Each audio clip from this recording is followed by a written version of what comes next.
नमस्कार। नमो राघवाय। मित्रों, पाकिस्तान ऑक्युपाइड कश्मीर के संदर्भ में जब हम सोचते हैं तो बड़ी सुखद अनुभूति की प्राप्ति होती है कि पीओके भारत को कब वापस मिलेगा, पीओके कब आजाद होगा।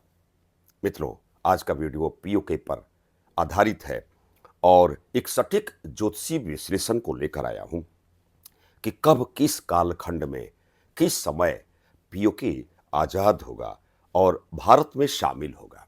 मित्रों, यह इतना स्ट्रांग और इंपॉर्टेंट वीडियो है, मैं आपको निराश नहीं करूंगा। जो भी एस्ट्रोलॉजिकल फैक्ट हैं हमने तर्कसंगत तरीके से इसमें विवेचन किया है और यह वीडियो आपके लिए ही है, अर्थात पीओके भारत में यथाशीघ्रता में ही शामिल होना है। उसके तथ्य कौन कौन से हैं इसे आपको भी समझने की आवश्यकता है। मित्रों, ऐसे बहुत सारे रहस्यात्मक आधार हैं।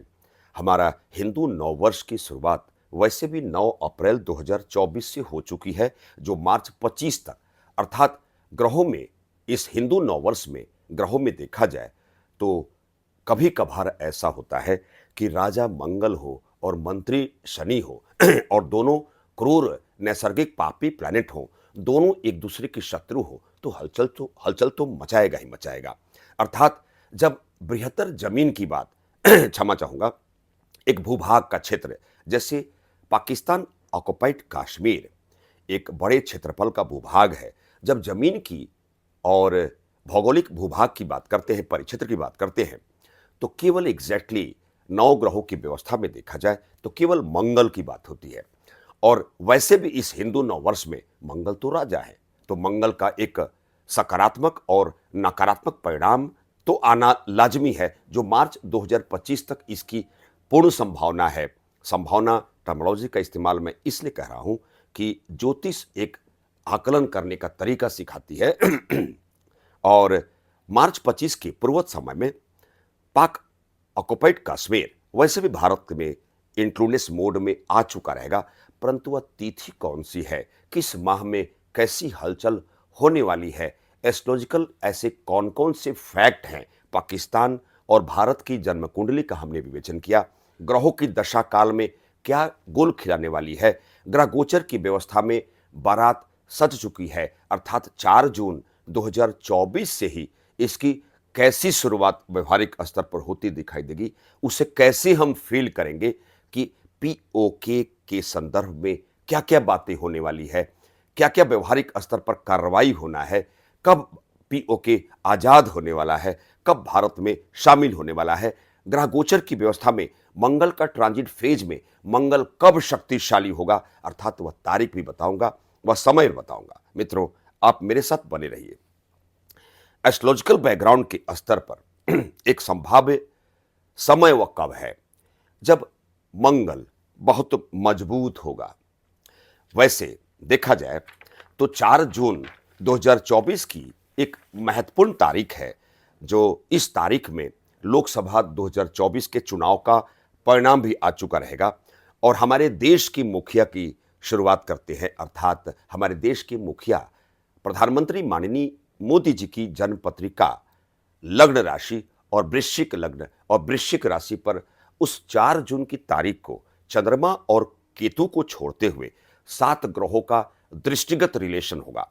यह कमाल धमाल मचाने वाला एक समय होगा। 4 जून 2024 से कुछ दिनों को ऐड कर सकते हैं, अर्थात 4 से 7 8 जून तक के इस छोटे से कार्य, इस समय अंतराल में कुछ ऐसी चीजें होंगी जो बड़े बड़े एजेंडे लागू के लिए स्टेटमेंट जारी होंगे और कल्पना से परे कुछ चीजें इंप्लीमेंट मोड में आती हुई दिखाई देगी।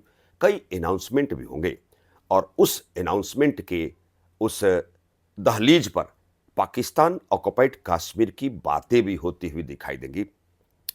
कई अन्य दल भी एनडीए में शामिल होते हुए नजर आएंगे, क्योंकि मंगल का इंपैक्ट वैसे भी 9 अप्रैल 2024 से अप्लाई हो चुका है। क्षमा चाहूंगा, पाकिस्तान ऑक्युपाइड कश्मीर के बारे में सक्रियता बढ़ेगी और जब मंगल गोचरी व्यवस्था में ट्रांजिट फेज में जब स्ट्रांग होगा, वह कब स्ट्रांग होगा, वह 2 ऐसी तारीख है मित्रों, अर्थात जब मंगल शुक्र के वृषभ राशि में आएगा और वह समय सीमा है 16 अगस्त 2024 से 5 सितंबर 2024। अर्थात इस समय अंतराल में मंगल अपने स्वयं के मृगशिरा नक्षत्र में होगा। दूसरा समय अंतराल है जब मंगल नीच की राशि में चंद्रमा की कर्क राशि में विराजमान होगा, जो 21 अक्टूबर 2024 से 21 जनवरी 2025 हमारे देश के जन्म कुंडली के पराक्रम भाव से थर्ड हाउस से मंगल गुजरेगा। अर्थात यह दो समय सीमा इसलिए मैं बता रहा हूं कि यह दो कालखंड में पाकिस्तान ऑक्युपाइड कश्मीर के संदर्भ में कुछ अच्छी समाचार न्यूज सुनने को मिलेगी।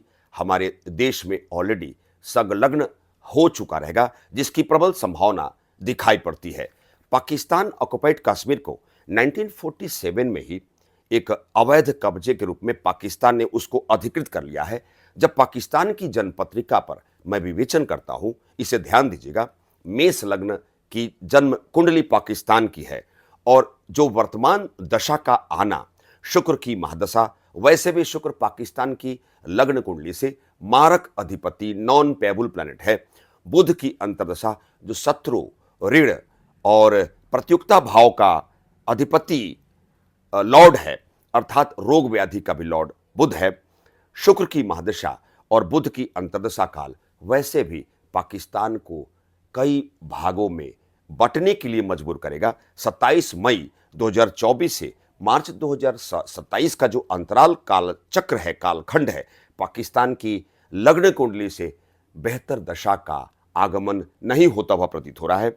जब भारत की जन्म कुंडली की बात करते हैं, वृषभ लग्न की जन्म पत्रिका में 4 सितंबर 2025 से मंगल की महादशा भी आ रही है।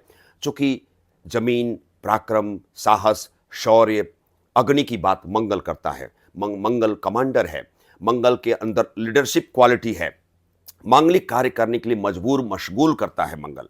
और वैसे भी हमारे देश की जनपत्रिका में ध्यान देने वाली बात है, लग्न राशि वृषभ राशि में 1 मई 2024 को ही देवताओं के गुरुदेव बृहस्पति प्रवेश कर चुके हैं। एक शुभत्व है, शुभकारी है।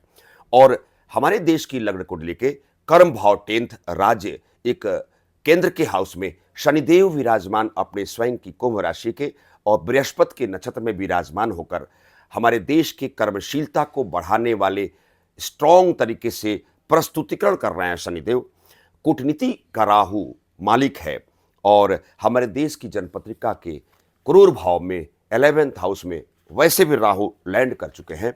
तो जो मैंने हिंदू नववर्ष विक्रम संवत 2081 की बात किया, जिसकी शुरुआत 9 अप्रैल से हो चुकी है, इसमें मित्रों ध्यान देने वाली बात है, मंगल राजा है और शनिदेव मंत्री हैं। दोनों नैसर्गिक पापी ग्रह हैं और दोनों एक दूसरे से परस्पर शत्रुगत व्यवहार करने वाले प्लैनेट हैं। अर्थात इसका इंपैक्ट नेगेटिव भी होगा और पॉजिटिव भी होगा।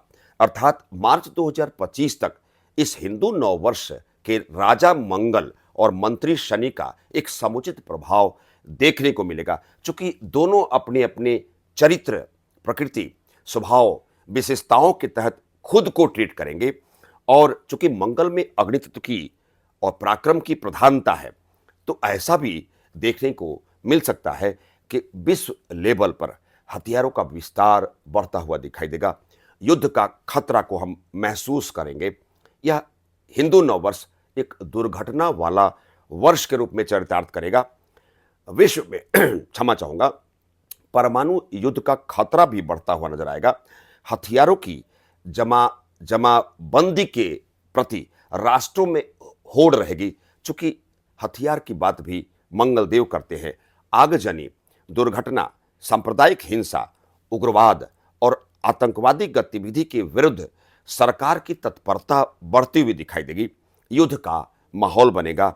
खासकर पश्चिमी देशों पर इसका नकारात्मक असर को हम देख सकेंगे। सीमा पर भी तनाव का माहौल रहेगा। तूफान, अग्निकांड, भूकंप, लैंडस्लाइड, बाढ़, बादल का फटना, तूफान, चक्रवात और आंधी जैसी समस्या से भी यह हिंदू नववर्ष रूबरू होगा। अर्थात मार्च 25 तक एक टिपिकल टाइम है। कई नेताओं पर आरोप भी लगते हुए नजर आएंगे। राजनीति में तो पूरे साल हलचल देखने को मिलेगी।